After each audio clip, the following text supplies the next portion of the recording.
আসসালামু আলাইকুম। নানি ভালো আছেন? দুপুরে খাওয়া দাওয়া হয়েছে? রাত্রে রাতে কি এখানেই থাকেন? তো বাসা আছে? 12 বছর হয়ে যায় 9 দিনের টাইম তাই লাগবে আপনার কি ছেলে পেলে আছে? এখন তো কেউ নেই। হ্যাঁ তারপর গাড়ি হ্যাঁ পত্র জি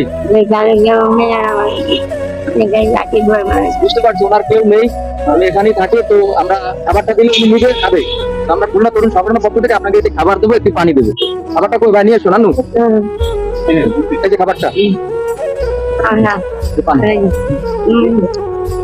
আমরা আশা করবো যদি কোনো বৃদ্ধাশ্রমে কোনো ব্যক্তি বা অন্য কেউ যদি কোনো ভালো সংস্থা যদি এই আমাদের ভিডিওটা দেখে থাকেন, তো কোর্টের সামনে এই জায়গাটায় মহিলা আছে, যদি সম্ভব হয় তাহলে এনাকে একটু হেল্প করার জন্য, কারণ ওনার ফ্যামিলিগতভাবে কেউই নেই।